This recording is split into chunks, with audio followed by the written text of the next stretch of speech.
Dans quelques instants, je vais avoir le plaisir de présenter l'équipe du film qui a fait le déplacement aujourd'hui. Au nom de Paramount France, je suis très heureux de vous accueillir pour cette projection en avant-première de 5 septembre. Alors j'ai eu la chance de le voir hier. J'ai passé un moment exceptionnel comme vous allez le vivre dans quelques instants. Ça n'est pas un hasard si le film a été nommé dans la catégorie meilleur film au dernier Golden Globes. C'est un thriller haletant de 90 minutes. Vous allez le découvrir, un huis clos dans la régie d'ABC qui a donc vécu et fait vivre cet événement terrible des Jeux Olympiques de 1972. Et vous allez voir, parce que je sais qu'il y a beaucoup de journalistes dans la salle, beaucoup de consoeurs et de confrères que j'en profite, que je profite pour saluer. Je crois que ce film va à la fois vous plaire, vous poser beaucoup de questions sur la façon de traiter l'information, la façon de faire vivre l'information en direct, des questions qui, en 1972, ne se posaient évidemment pas de la même manière que l'instantanéité que nous connaissons aujourd'hui. C'est d'autant plus intéressant de découvrir comment, pour la première fois, un événement aussi gravissime a été vécu en mondiovision à travers les caméras d'ABC qui filmaient ce qui se passait. Et évidemment, il n'est pas possible de regarder ce film sans penser à la couverture médiatique des récents Jeux Olympiques de Paris. Vous allez forcément vous sentir concerné.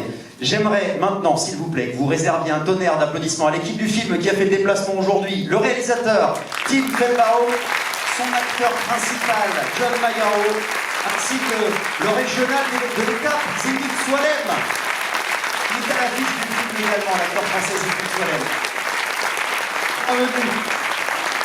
Willkommen, welcome to. Anaïs, notre traductrice, est là également. Merci d'être là, Tim. Merci pour ce film ô combien réussi. Bonsoir Zinedine, merci d'être avec nous. Alors je vais commencer avec une question simplement toute simple de base pour Tim. Pourquoi vous avez décidé de raconter cette histoire et surtout pourquoi par le prisme d'une équipe de journalistes? Why did you have the willing to tell this story? J'ai compris. Voilà, et il a compris. Et pourquoi à travers le regard des journalistes d'ABC qui ont fait vivre en direct cet événement? Ah oui, je pourrais essayer de faire ça en français, mais... Pas mal. Déjà commencé un petit peu. Ah bah oui, ça mérite applaudissements. Ah oui, si, c'est pas mal. It would take a lot of time and we started already late, so I don't want to do this to you. First of all, I just heard that this quarter here in Paris is known for many for the cineastes, the cinephiles, and it's very, very exciting when I came here and I saw that it's such a packed theater. I feel very flattered and honored that we can show the film here today for you. I want to... Alors d'abord, j'ai appris qu'ici, le quartier latin est un quartier de cinéphiles et de sentir l'enthousiasme et l'engouement autour du cinéma dans ce quartier particulièrement, c'est un honneur tout particulier. I also want to say that I had a whole press day today in Paris, and it was just a whole different form of interviews, I have to say, than what I was experienced before, because you can just tell that it might be a cliché, but this is the capital of cineasts. It was just a different appreciation of the form of cinema as an art form, and also of my function as a director, and it was really wonderful.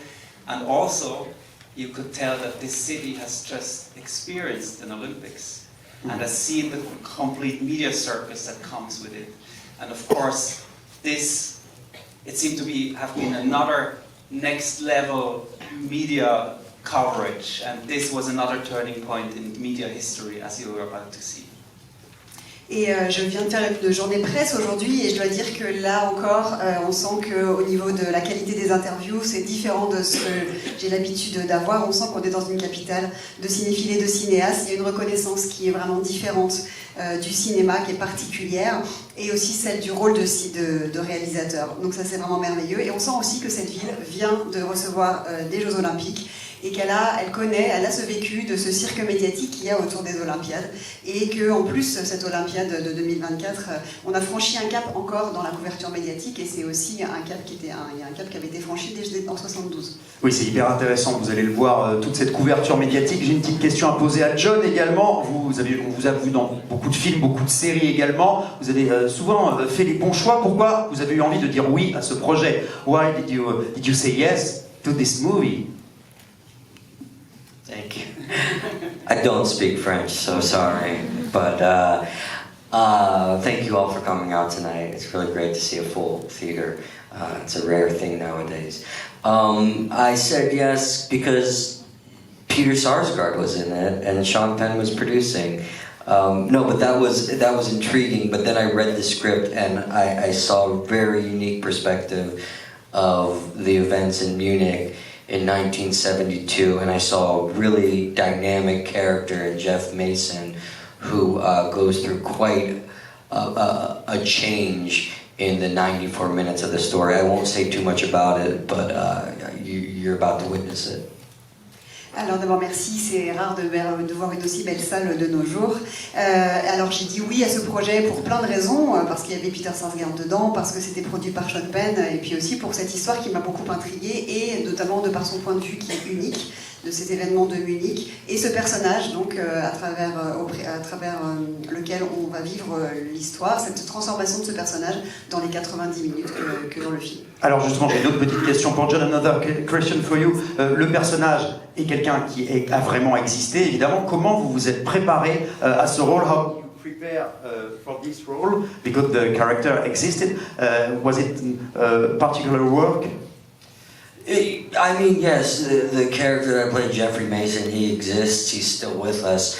He was there that day. He was a young, ambitious junior producer in 1972. And it's really his first-hand account that led to this story. It was Tim and Moritz, our other writers, interviews with him that let them find this unique perspective into the story. So for me, obviously, it was also very important to talk to him and hear his first-hand account, hear what he went through on that day.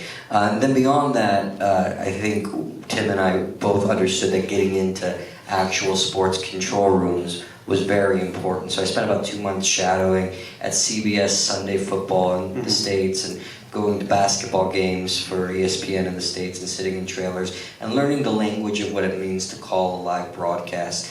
I mean, it was really, we've been saying it's like conducting an orchestra in a way. You'll see as you watch it, it's a very specific musicality to it. It's a very specific language, and we felt it was vital to get it right. So Tim and I really put a lot of effort into to capture that correctly. Oui, c'est effectivement un homme qui a existé, qui est encore en vie. Et c'était à l'époque, en 72, un tout jeune producteur assez ambitieux. Alors évidemment, c'est d'abord Tim et les scénaristes qui l'ont interviewé. Il a raconté son histoire. Mais moi aussi, c'était très important pour moi d'écouter son récit. Mais au-delà de ça, j'ai passé aussi beaucoup de temps dans des régies sport. J'ai passé 2 mois à CBS pour le foot américain et aussi chez ESPN pour les matchs de basket. Et j'ai passé beaucoup de temps dans les loges pour avoir ce ressenti du direct, et parce que c'est comme un orchestre avec un chef d'orchestre, hein. Vraiment il y a une musicalité, vous verrez dans le film, une langue de sport et de la régie sport, et c'était vital que on rende ça de façon authentique. Alors on est vraiment au cœur de cette régie pendant tout le film, et dans cette régie, en vrai, il y avait un technicien français, et c'est Zinedine Soualem qui a donc été choisi pour incarner ce technicien. Alors on peut l'applaudir évidemment, on est fiers. Zinedine, comment vous êtes retrouvé sur ce projet? Well, ah oui, c'est avant tout parce qu'il parlait très bien anglais. I'm going to try to speak French. Non, je vais pas dire c'est un hasard parce que j'ai reçu un casting, ce qu'on appelle, j'ai fait une self-tape, et après avec Tim on s'est vu en visio, on a fait quelques improvisations et j'ai appris pas très longtemps après qu'il m'avait choisi, donc j'étais vraiment ravi. Et moi je suis arrivé à Munich quelques jours avant le tournage, une bonne semaine, et j'ai découvert le décor et les costumes, et c'était extraordinaire.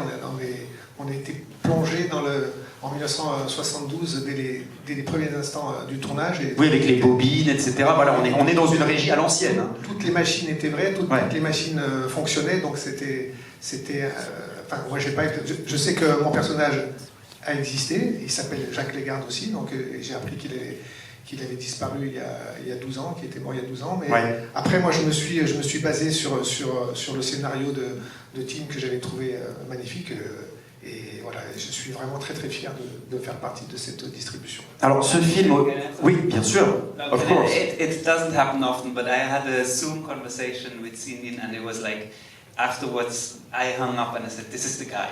We just turned to the producers and it was clear. And it has been proven every day on set that he is also not only such a talented actor, but also such a wonderful actor to work with, because he was there every day next to John Magaro, and he was in every shot, even if he didn't have anything to say, 100% in the moment. And this is that in editing, this is like something that you embrace so much. So I just want to add this, and I want to say one more thing that I actually never told you. But the moment where I for the first time thought, okay, maybe we are making something good, is when I saw you in the full costume, and you were the very first makeup test that we did, if you remember. And then I thought like, oh wow, this can be getting something. Vous avez bien fait de C'est rare, mais c'est vraiment, on a eu juste un coup de fil, et en rapprochant, je lui ai dit voilà, c'est lui absolument, et ça s'est avéré chaque jour sur le plateau. Il était de tous les plans, et même quand il n'avait pas de dialogue, il était vraiment là à 100%, et ça au montage c'est particulièrement précieux. Et la première fois que je me suis dit qu'on faisait vraiment quelque chose de bien sur ce film, c'est quand tu étais donc en hôtesse maquillage en costume, et là je dis ouais, là vraiment ça le fait. Bravo, bravo Zinedine. Alors bon, j'ai posé une dernière petite question, parce que vous avez tous très envie de voir le film, évidemment. Une dernière petite question pour Tim. Ce qui est intéressant dans le film, c'est que c'est vraiment une réflexion sur les médias. Ça pousse chacun à réfléchir. Est-ce que c'est ça aussi, vous avez envie de montrer dans ce film? Essayer de faire réfléchir à la fois les journalistes qui sont nombreux ici, mais tout un chacun sur la façon dont on traite, dont on peut traiter l'information. Vous avez compris ou pas? Oui. Yes, j'ai compris. Yes, this is very much what we wanted to do. I think we are living in a time where we are surrounded by such a rapidly evolving media landscape that we might not even know what it means, but it certainly has an influence on how we perceive world political events. That's also why it was so important to us to give today's audience an authentic feeling of the apparatus back then, the technology back then, because our movie is also about how technology has an influence on how we perceive political events.